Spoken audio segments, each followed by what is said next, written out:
কিছু কিছু লোভ মানুষকে জান্নাতে পৌঁছায় দেয়। তাহাজ্জুদ নামাজ পড়ার লোভ,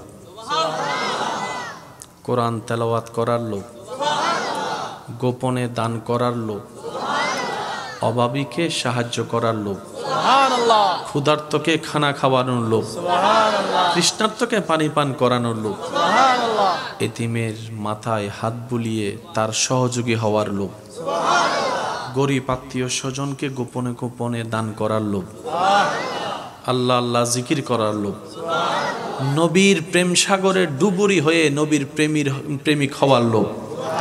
তো কিছু কিছু লোভ আছে যেটা মানুষকে জান্নাতের রাস্তায় সাহায্য করে। একবার বলি মারহাবা।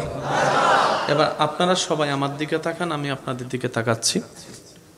আল্লাহ তাআলা আপনার চুলের আগা থেকে শুরু করে পায়ের তলা পর্যন্ত আপনার আমাদের যে বডিটা বানিয়ে দিয়েছেন, এটা সম্পূর্ণটাই রবের কুদরতের নিদর্শন। সুবহানাল্লাহ। যেইগুলা আপনার আমার সচরাচর চোখেও লাগে না, মনোযোগ দেওয়ার সময়ও হয় না, এমন অনেক কুদরতে ইলাহি আপনার আমার ভিতরে আছে। আপনি সারাক্ষণ সারাটা দিন নিজের খেয়াল করা ছাড়াই চোখের পলক অটোমেটিক পড়তেই থাকে। এই চোখের পলক যদি পড়া বন্ধ হয়ে যায়, মানুষ আর চোখে দেখার সুযোগ পাবে না, পুরা চোখ জ্বলতে থাকবে, চোখে অশান্তি লাগা শুরু হবে।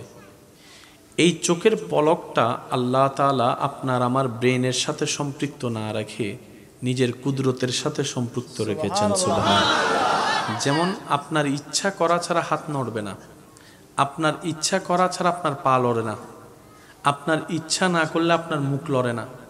অনেক সময় এসে অনেকেই কথা বলার জন্য জোর করে, কিন্তু আপনার কথা বলার ইচ্ছা নাই। এই যে আপনি চুপ করে রইলেন, হাজার গুতাইলেও আপনার মুখ থেকে কথা আসে না, কারণ আপনার মুখের সাথে সম্পর্ক আপনার ব্রেনের সাথে, মনের সাথে। আল্লাহ তাআলা আপনার আমার দেহের ভিতরে কিছু কিছু জিনিসকে ব্রেনের সাথে সম্পৃক্ত করে দিয়েছেন, আর কিছু কিছু জিনিসকে আল্লাহ নিজের কুদরতি হুকুমের সাথে সম্পৃক্ত করে রেখেছেন। সুবহানাল্লাহ।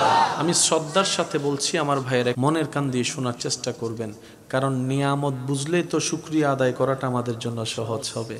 আল্লাহ তাআলা আপনার আমার হাতকে, পাকে, সমস্ত কিছুকে আমাদের কন্ট্রোলে রেখেছেন।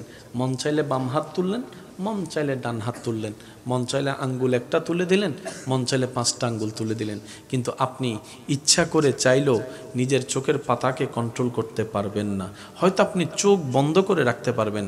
অনেক সময় দেখবেন ছোট্ট বাচ্চাদেরকে যদি চোখ বন্ধ করতে বলে, তারপরেও চোখের পাপড়িগুলা নড়াচড়া করতে থাকে, জোর করে বন্ধ রাখা যায় না।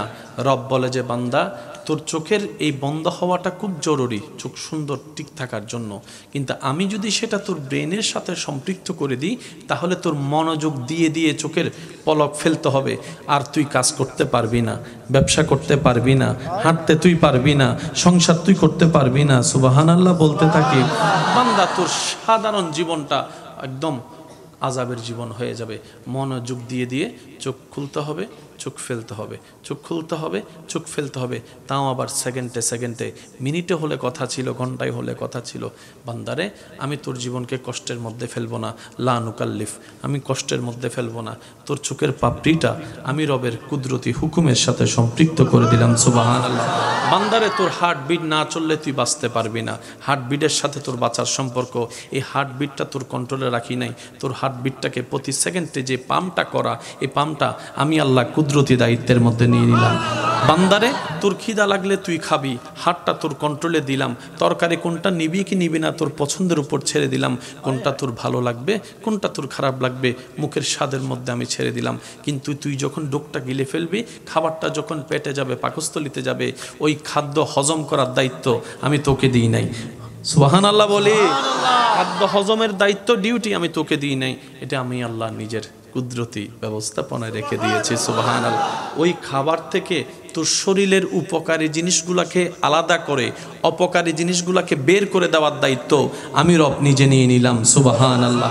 বান্দা তোর কিডনির দায়িত্ব আমার, পাকস্থলীর দায়িত্ব আমার, হার্টের দায়িত্ব আমার, তোর রক্তনালীর দায়িত্ব আমার, তোর রক্তের দায়িত্ব আমার, তোর শরীরের ক্যালসিয়ামের দায়িত্ব আমার, তোর বিতর্গত সব কিছুর দায়িত্ব আমি নিয়ে নিলাম। বলেন না সুবহানাল্লাহ। বান্দারে রাত্রেবেলা তুই সারাদিন পরিশ্রম করে যে শরীরের ক্লান্ত শরীর নিয়ে তুই ঘুমাতে যাবি ঠিকই, ঘুমটা তুই চাইলে আনতে পারবি না।